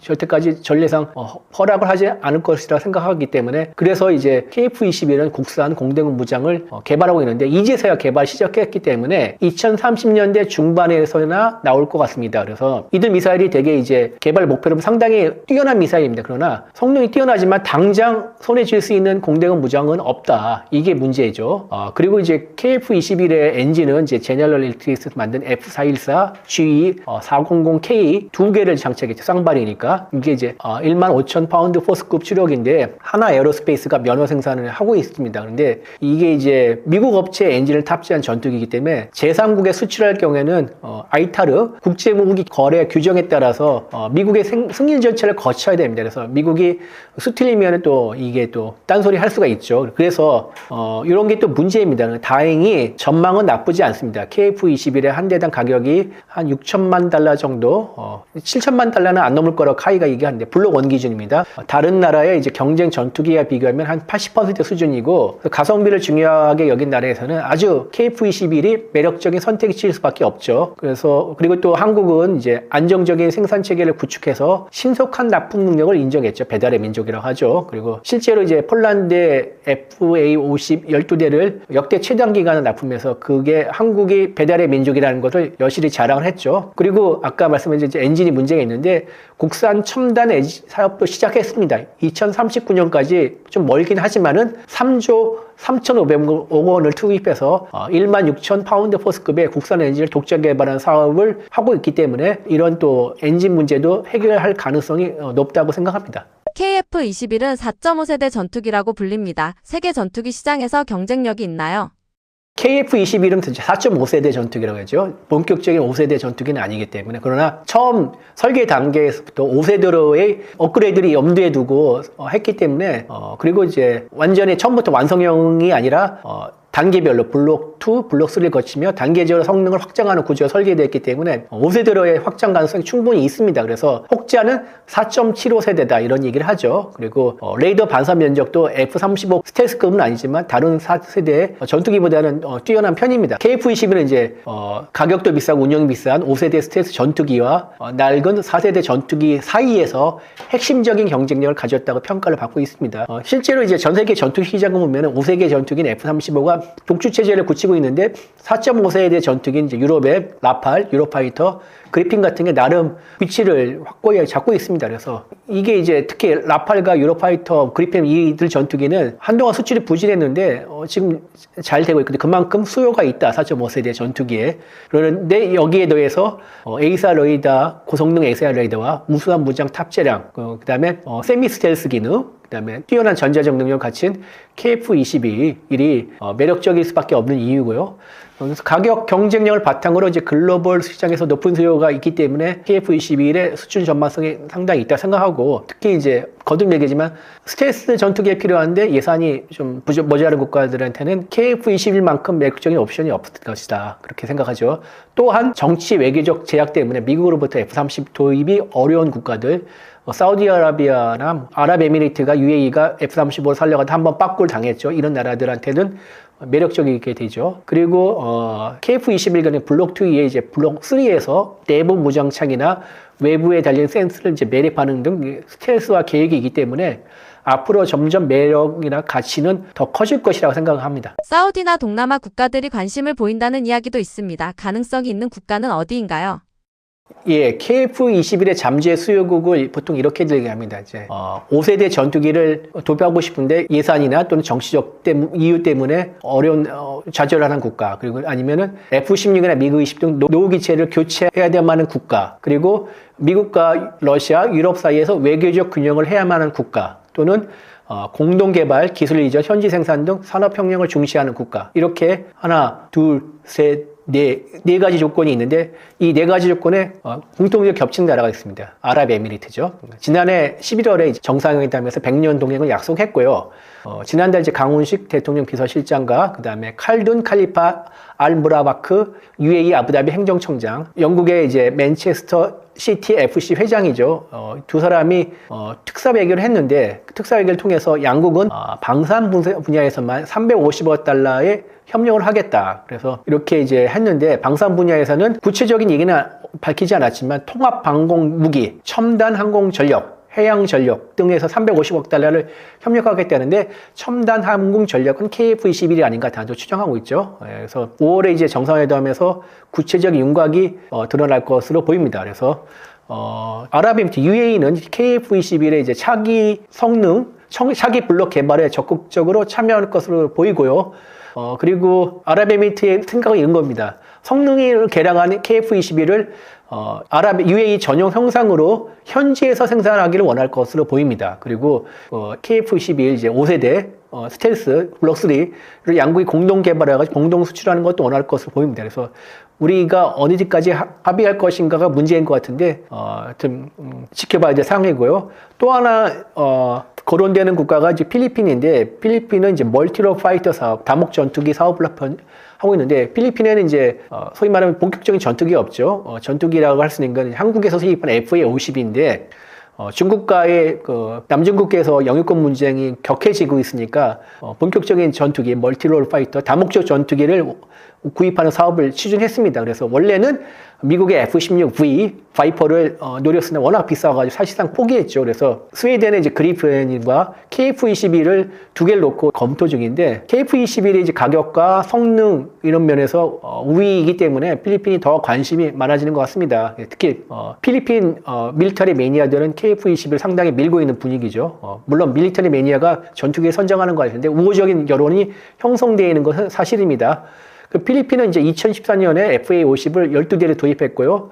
작년에 FA-50 12대 추가 계약을 했죠. 그래서 한국산 항공기에 대한 신뢰가 나름 있는 상태고요. 그 FA-50에 대해서 되게 금쪽 같은 전력이라고 해가지고 굉장히 칭찬을 많이 하고 있습니다. 그래서 다목적 전투기 사업에 대한 예산이 상당히 부족한 겁니다. 그래서 이를 또 증액하는 노력도 지금 벌어지고 있기 때문에 조만간 긍정적인 소식이 들리지 않을까 개인적으로 기대하고 있습니다. 전투기 수출은 성능만으로 결정되지 않는다고 합니다. 정치나 외교도 영향을 주나요?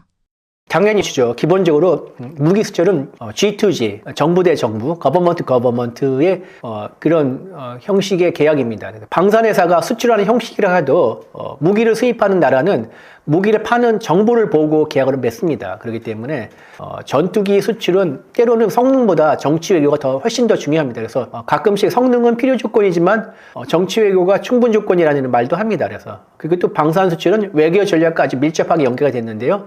무기를 수입하는 국가들은 아무래도 이걸 무기는 이제 MRO 장기간 유지보수와 기술 협력을 원하게 되고 자연스럽게 무기를 수입하는 나라와 수출하는 나라가 전략적 관계를 강화하는 역할을 하게 됩니다. 전투기를 도입할 경우에 이제 어떤 관계에 맺어지냐? 20, 30년간 MRO를 하게 되고요.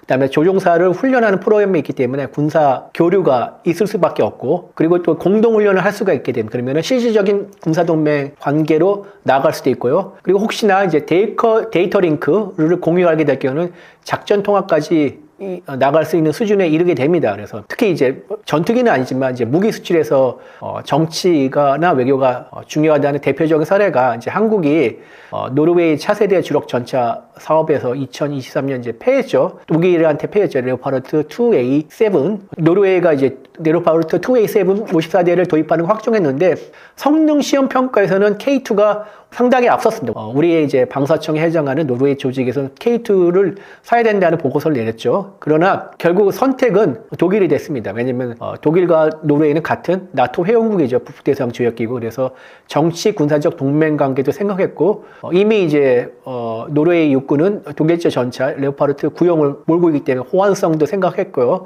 그리고 또 독일이 이제 노르웨이의 석유나 가스를 더 사겠다 그리고 또 꼬드기는 것도 있었죠. 그래서 이런 면 때문에 우리의 K2가 성능이 더 나았는데도 독일의 레오파르트 2A7에 패했습니다. 그래서 이런 사례가 한두 건이 아닙니다. 자주 일어나기 때문에 무조건 성능이 좋다고 전투기 수출이 결정되는 건 아닙니다. 앞으로 한국이 전투기 시장에서 경쟁력을 유지하려면 가장 중요한 조건은 무엇인가요?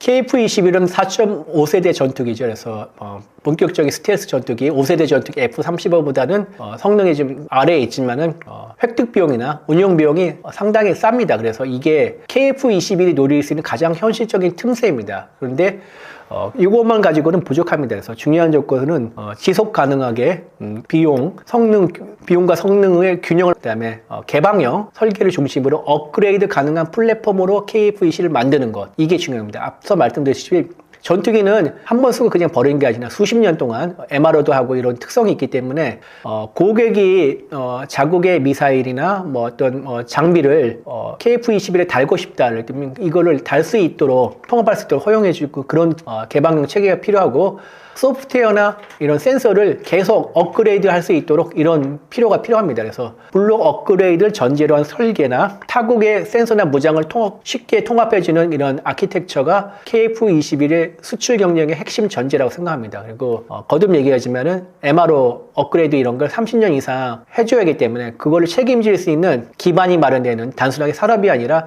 재정 외교적 기반이 마련되어 있어야 합니다. 그래서 안정적인 지원을 할 수 있다는 약속이 중요하고요. 그래서 이게 이제 단일 기체가 스펙이 얼마나 낮냐, 뭐 더 좋냐, 나쁘냐 이런 문제가 아니라 전체 생애 주기의 관리 능력 이런 것이 더 중요하게 요즘 전투기 시장에서 중요한 요소로 떠오르고 있기 때문에 거기에 더 신경을 써야 될 겁니다. 그래서 그리고 또 A사 레이더나 뭐 전자전, 임무 컴퓨터, 미션 컴퓨터를 이런 것들은 이제 우리가 자립할 필요가 있고요. 왜냐면은 미국과 유럽 같은 거는 수출 규제로 우리 이제 견제를 할 수 있고, 그다음에 공급망 리스크가 벌어질 경우에는 또 우리에게 타격을 입을 수가 있죠. 그래서 완전 독자화, 완전 국산화까지는 바라지만 그게 어렵다면은 공동 생산 또는 국산화율을 단계적으로 높이는 이런 것들을 생각할 필요가 있습니다. 그리고 거듭 얘기했지만 전투기 수출은 기술보다는 정치 리스크가 더 크게 작용하기 때문에 한국이 미국이나 유럽의 무기와 호환되지만은 완전히 종속되는 그런 체계를 만든 국가는 아니다. 이런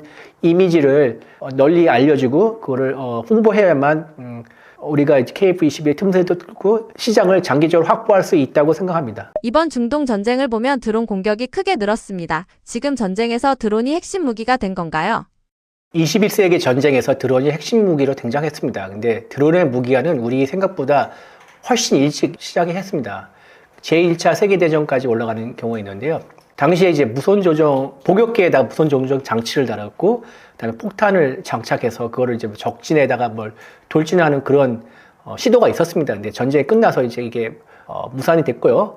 영국은 이제 1930년대 대공사격, 그러니까 기관총이나 기관포로 사격을 할 때 표적기가 필요합니다. 날아가는 걸 이제 쏴야지 실력이 늘겠죠. 근데 그 무선 조정 표적기를 개발했는데 그 이름을 퀸비라고 합니다. 여왕벌이라는 걸 만들었는데 이거를 이제 미국에서 보고 따라해서 무인 표적기를 만드는데 그게 드론입니다. 수펄. 영국은 여왕벌이니까 미국은 수펄 드론을 만들었다. 근데 나중에 이제 드론에 움직일 때 나는 소리가 벌이 날 때 난 소리에 비슷하다 그래가지고 드론이라는 용어가 정착했죠. 그리고 이스라엘이 이제 드론을 전쟁에 본격적으로 이용했는데 RC 무인기라고 하죠. 리모트 컨트롤 무인기, 무선 조정 무인기를 취미로 삼은 장교가 거기다 이제 카메라를 달아가지고 적진을 정찰하는 게 시작이라고 합니다. 점점 이제 이스라엘이 사실 무인기의 본격적 현대적 의미의 전투용 무인기의 시조 국가죠. 그리고 미국이 이제 MQ-1 프레데터를 만들었는데 이게 사실 정찰용으로 만들어졌습니다. 그런데 2001년 2월에 프레데터에다가 이제 헬파이어 대전차 미사일을 달아서 발사하는 시험이 있었는데 그때 성공을 했죠. 그리고 바로 그해 9월 9.11 테러가 있어가지고 프레데터에다가 중동에 투입해서 주로 이제 테러리스트 지도자들이나 지도자급을 참수 작전을 하는데 투입이 많이 활용이 됐죠. 그리고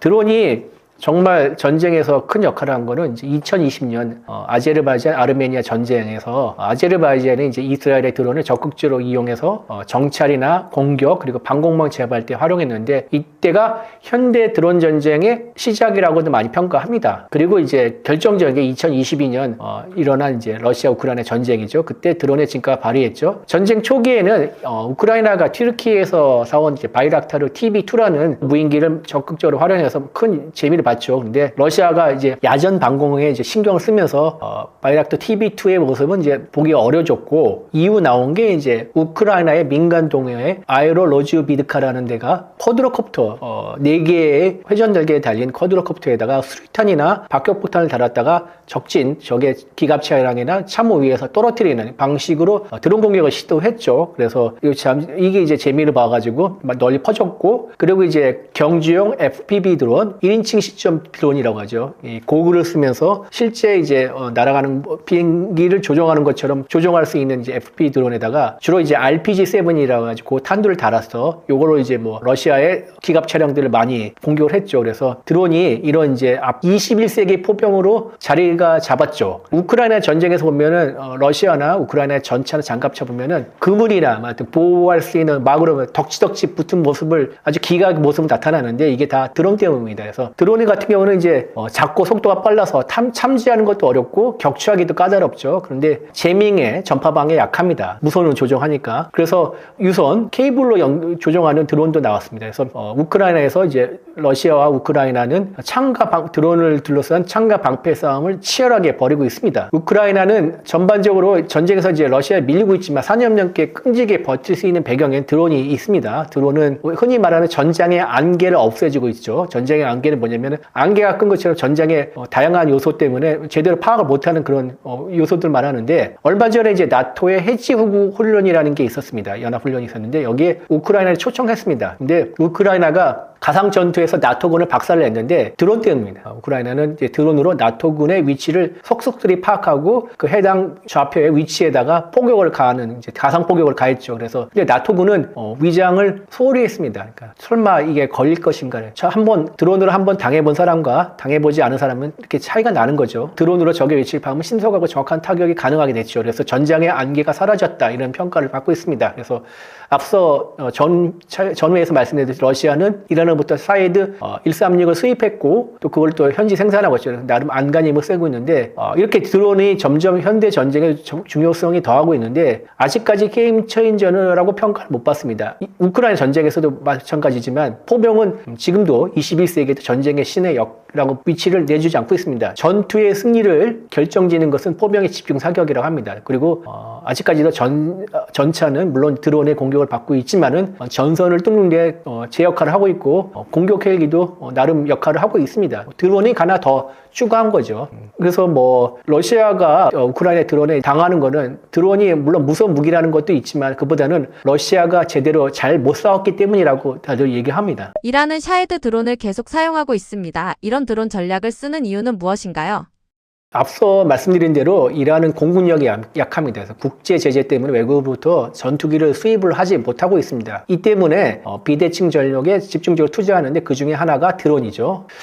미국의 본부를 둔 유태인 미국 국가안보연구소 JINS 진사라고 하는데 지난달 보고서를 냈는데 이란은 지난해 이제 6월에 10일 전쟁을 벌쳤죠. 미국이 미드나잇 해머 작전으로 이란 핵시설을 폭격했는데 그 당시에 만 하더라도 드론을 수천 기를 보유했는데 지난해 일부를 소모했지만 올 1월에 1000대를 추가 생산했다. 그래서 손실의 대부분을 다시 채웠다. 그래서 이 보고서는 이란은 파격 능력을 다양화하고 확대하기 위해서 드론의 숫자를 늘리고 있다고 평가를 했습니다. 그래서 드론이 이제 지금 수천 대를 갖고 있다고 보죠. 주력 드론은 이제 앞서도 얘기했지만 가오리 모양 삼각형 날개 샤헤드 136인데 30km 폭탄을 싣고 시속 180km로 최대 2,500km까지 날아갈 수 있습니다. 그래서 속도는 상당히 느린 편입니다. 그러나 한 대당 가격이 35,000달러죠. 한국 돈 5천만 원이 안 되죠. 그리고 스텔스 설비에는 포기했습니다. 그래서 레이더에 걸리는데 근데 워낙 낮게 날아가고 지구는 둥글지 않습니까? 그래서 전파가 이렇게 쏘면은 지평선 아래에는 전파가 닿지 않습니다. 그래서 낮게 날 경우에는 레이더의 탐지 거리가 짧아질 수밖에 없습니다. 그래서 드론을 잡기가 어렵다는 게 이거 때문이고요.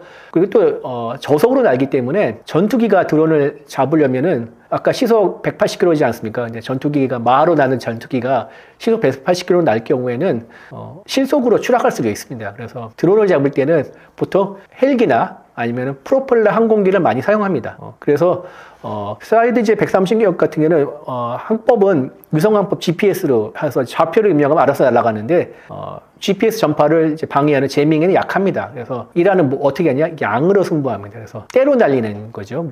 벌떼같이 그냥. 프랑스의 르몽드에 따르면 이란의 샤헤드 보유구가 4,000에서 6,000대 정도로 합니다. 엄청난 양이죠.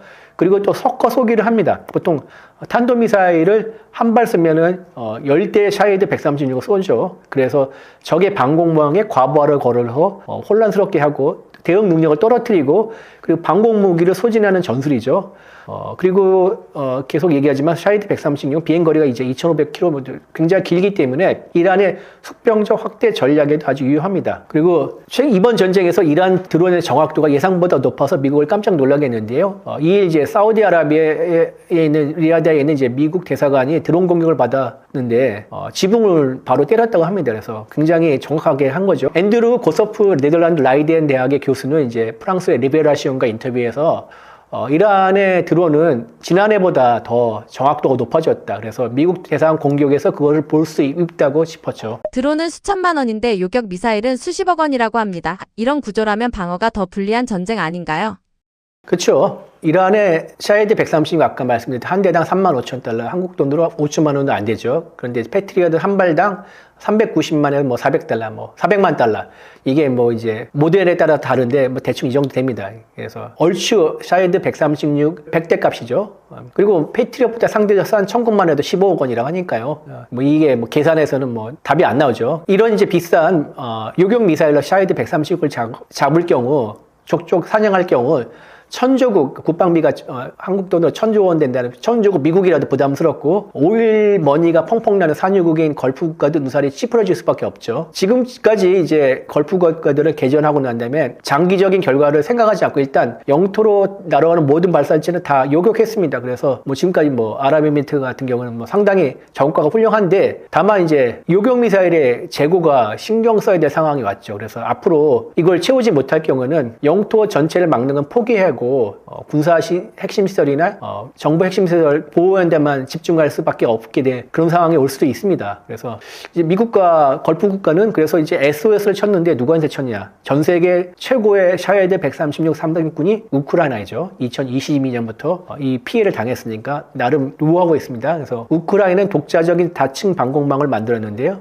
샤헤드 136은 드론 수펄의 날개치 소리 윙윙거리는 그런 거에서 드론이란 말이 나왔다는 것처럼 특이한 소음이 있습니다. 그래서 구형 핸드폰을 샤헤드 136의 예상 침투로에다 쫙 가져놔가지고 청음 하는 그런 이제 조기 방공 체계도 만들어 놨죠. 그리고 휴대용 대공 미사일이랑 저속 항공기 프로펠러로 날 수 있는 저속 항공기로 사격해가지고 드론을 떨어뜨리는 방식으로 요격을 하는데 올해 이제 초에 우크라이나 공개한 사진에 따르면은 프로펠러 수송기는 AN-28이 있습니다. 여기다가 미니건 20mm 기관포를 달아가지고 그걸 드론을 전문 사냥꾼으로 개조를 했는데 기수에 킬마크라고 해가지고 지금까지 이 AN-28이 몇 대를 어떤 종류의 몇 대를 요격 격추했다 이렇게 자랑하고 그려놓는 킬마크가 있습니다. 킬마크만 해도 수십 개고요. 사이드 136을 비롯한 다양한 드론이 그려져 있습니다. 그래서 그리고 미사일도 뭐 이제 아까 맨페죠. 휴대용 대공 미사일도 하지만은 유럽에서 만든 이제 봉동만 아이리스 TSLS라는 거 있습니다. 이게 원래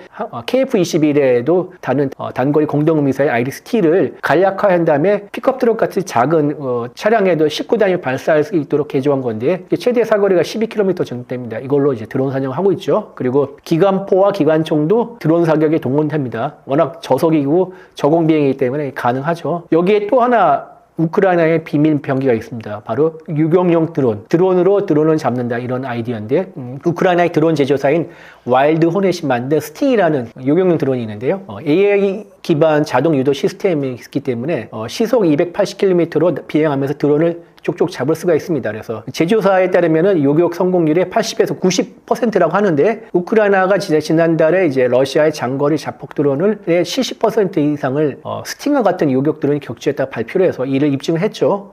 근데 스팅 한 대의 가격은 $2,000 남짓입니다. 그래서 샤헤드 136보다 더 싸죠. 훨씬 더 경제적이고요. 그래서 스팅에 대한 수요가 중동에서 폭발적으로 늘어났습니다. 여기 너도 나도 이제 우크라이나에 도와달라 이제 SOS를 쳤죠. 그래서 미국도 포함이고 볼로디미르 젤렌스키 우크라이나 대통령이 X에다 뭐라고 했냐면은 스팅이랑 패트리엇을 바꾸자 이런 글을 올렸습니다. 그러니까 우크라이나 현재 이제 러시아의 극저음속 미사일과 탄도미사일을 피해를 많이 받고 있는데 이거를 요격할 패트리엇이 모자르다. 그래서 우리는 스팅이 많으니까 우리가 스팅을 줄게, 패트리엇을 다오, 헌집 줄게, 새집 다오 이렇게 얘기하는 거죠. 지금 걸프 국가들은 요격 미사일 재고 부족을 걱정하고 있습니다. 방공망은 탄약이 떨어지면 바로 위험해지는 구조인가요?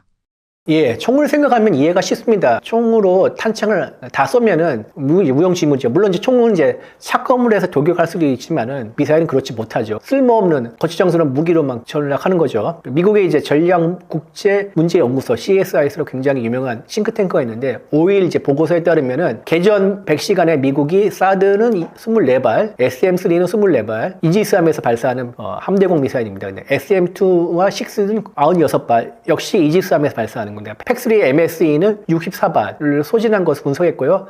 포린 폴리시라는 그 되게 이제 유명한 외교안보 전문지가 있는데 개전 후 36시간 동안 미국이랑 이스라엘 그다음에 걸프 국가는 요격 미사일을 785발을 쐈다 그렇게 추정하고 있습니다. 되게 엄청난 분량이죠. 물론 재고는 남아 있겠죠. 이들 요격 미사일의 재고는. 그러나 간당간당한 수준이 아닐까 이렇게 생각이 듭니다. 그래서 미국은 이제 주한미군의 패트리엇 발사대와 요격 미사일 등 뭐 이런 것들을 지금 계속 전략 수송기로 실어 나르고 있죠. 그래서 지난해 이제 6월에 10일 전쟁 때는 주한미군의 패트리엇 2개 포대가 중동으로 옮겨갔습니다. 그리고 옮겨가면서 병력도 같이 500명 정도로 이동했습니다. 근데 이번에는 발사대와 요격 미사일만 가져가는 것으로 보입니다. 그래서 그만큼 탄이 모자르지 않은가 이렇게 생각 들고요.